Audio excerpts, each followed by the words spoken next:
Entonces, los domos se basan en la esfera. La esfera, por naturaleza, trata de tener la menor cantidad posible, de aprovechar una burbuja es esférica, porque trata de distribuir su material, su agua, de la manera que le dé mayor resistencia, por así decirlo, ¿no? Entonces, la esfera, con respecto a cualquier otra figura geométrica, es la más resistente, ¿no? Y lo vemos, por ejemplo, en un panal de abejas. Un panal de abejas, la cera es muy preciada, una abeja tiene que hacer 2 vueltas al mundo para poder trabajar, entonces ellas tienen el patrón hexagonal porque pues dentro de los patrones que pueda haber, que se conecten uno a otro, si tú conectas pentágonos te van a quedar huecos, ¿no? Pero si tú conectas un triángulo, puedes hacer una red. Si tú conectas un cuadrado, puedes hacer una red. Y si tú conectas un hexágono, también. No hay más maneras, si quieres que sea la misma. Entonces, ¿qué tiene el triángulo? Que gasta más material. ¿Qué tiene el cuadrado? Que es menos resistente. Las casas cuadradas, por ejemplo, el cubo, si tú le aprietas arriba, va a tender a abrirse hacia los lados. El triángulo, por la diferencia, es mucho más estable. Y el hexágono es donde encuentran las abejas el término medio entre estabilidad, eficiencia y resistencia y uso de material. Entonces, cuando hemos empezado a estudiar de domos, hubo un señor, no sé decir su nombre en alemán, que hizo un domo en Alemania en los años 20. Y él lo hizo y luego de manera independiente, Buckminster Fuller, que es el que se considera el creador de los domos, trabajó mucho sobre esto, le metió también su teoría filosófica de vida, de que pues buscando la eficiencia llegaríamos a que todo el mundo viviera en una casa digna, a que había que construir con los patrones de la naturaleza porque pues es lo que la naturaleza nos está diciendo, si los pájaros, las abejas, si ellos construyen así, ¿por qué nosotros no? ¿Por qué nosotros no vamos a ser igual de eficientes, ¿no? Entonces, él se hizo muy famoso, unas teorías muy buenas y estudió mucho y patentó el sistema. Ahora ya sus patentes han vencido y también las ha compartido con el mundo, pero pues siempre vais a escuchar que el inventor fue él. Y el inventor pues no fue él porque hay vestigios de China, de los sólidos platónicos, de la flor de la vida y de todas estas cosas mucho antes que él. Entonces, pues por ejemplo, estos son los sólidos platónicos. Los sólidos platónicos lo que tienen es unas características en común. Se usan mucho para dados de juego, para jugar al azar. ¿Por qué? Porque tienen las mismas posibilidades de caer en cualquier cara. ¿Vale? ¿Por qué? Porque todas las caras miden lo mismo, todos los vértices tienen el mismo ángulo. Si creamos una esfera imaginaria, todos los vértices tocan la esfera. Entonces, por eso de aquí vamos a sacar los domos. Entonces, del tetraedro, de todos los sólidos platónicos se pueden sacar domos. Pero los más eficientes son el dodecaedro y el icosaedro, para lo que a nosotros nos compite. Entonces, porque ya tienen más forma de esfera, ya están más cercanos a la esfera, entonces nos va a costar menos acercarnos a la esfera. Y bueno, el domo 1 sale del icosaedro. Entonces, icosaedro puro. Cuando tú haces un domo 1, haces un icosaedro puro, pero lo cortas por la base, entonces es 3/4 de altura. Si tú a este triángulo le haces otro triángulo dentro, se va a hacer más esférico. Y vamos a pasar al domo 2. Y así, el domo 3 es más esférico y el domo 4 ya se considera totalmente esférico. Con líneas. Entonces, la geodesia, que también hay geodesia del planeta, que la usan para medir punto a punto del planeta, lo que mide es la Tierra.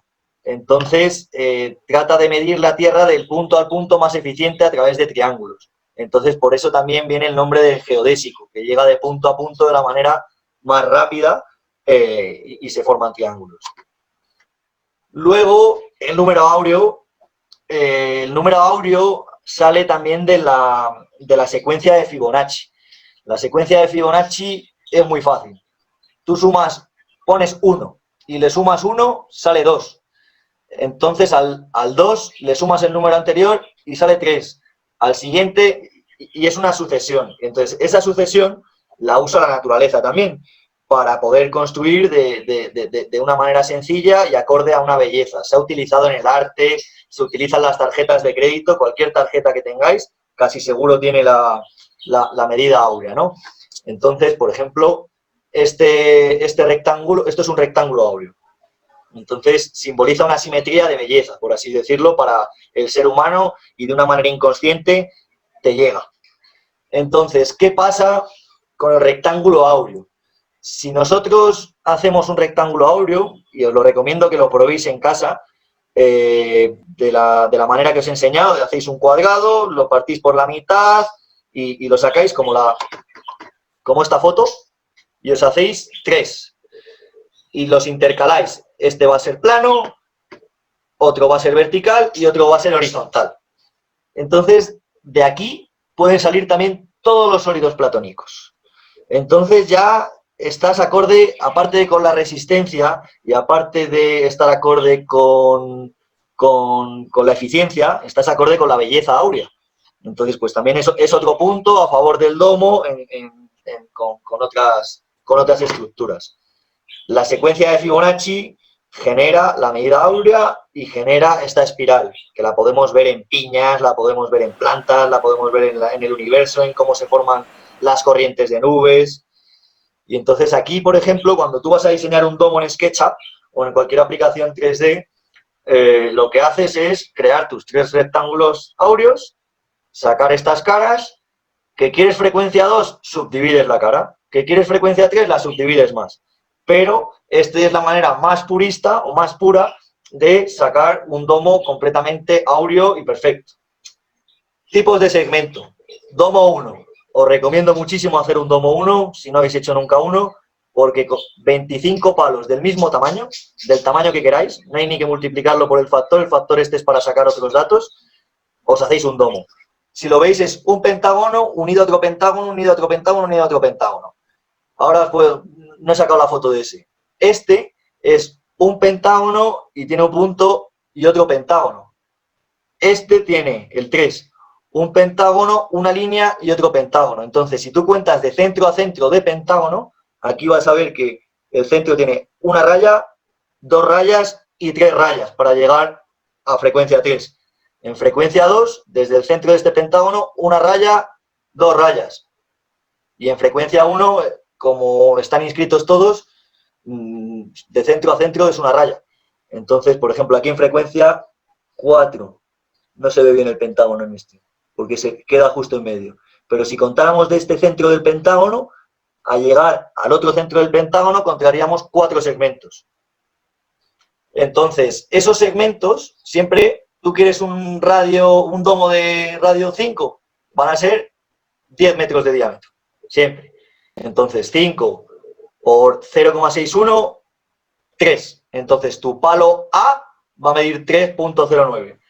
5 por 0,54, 2,73. Tu palo B, 2,73. Fabricas estos palos de esta medida y ya has fabricado tu domo, por así decirlo, ¿no? Entonces, ¿qué pasa? Que estos factores son fijos y el ángulo también es fijo. Entonces, es muy fácil, dices, pues quiero un domo para una cabaña. ¿Qué es lo mínimo y qué es lo mejor que puedo hacer? Pues mira, voy a hacer un domo o para un invernadero de 2 metros de radio. Y entonces me dice, pues mide 4 de diámetro. ¿Qué pasa? Nos vamos aquí a las alturas. ¿Cuánto sería en una frecuencia 2 a la mitad? 2 metros de altura. Si lo haces de 3/8, te queda muy bajito. Si lo haces de frecuencia 3, 2,5 metros. Entonces, a lo mejor lo que estás buscando es un frecuencia 3 de 2,5 metros. Entonces, esto pues cambia según lo que tú requieras, de altura, de espacio, de esfericidad, pues ya aquí es a gusto de lo que quieras, el material que uses, lo que tú quieras, ¿no? Entonces, que esta calculadora lo que hace es multiplicarte por el factor y te saca cuánto mide tu pieza, haces 35 piezas y luego los extremos los doblas a 18. Te da este factor, haces 30 piezas y los extremos los doblas a 15. Si hacemos el conector un poco flexible, o incluso de metal, yo hice un frecuencia 4, no hay que basarse tanto en 18, 15, 10, 11, porque como ven están cercanos, ¿no? Entonces en el frecuencia 2 le das 16 grados y te queda el domo. En el frecuencia 3 le das 10. En el frecuencia 4 le das 8. A todos los palos. Y te queda. O sea, no hay que volverse tan loco con eso, porque pues se asusta ver 8,59, pero pues luego los materiales suelen tener una flexibilidad mayor a ese grado.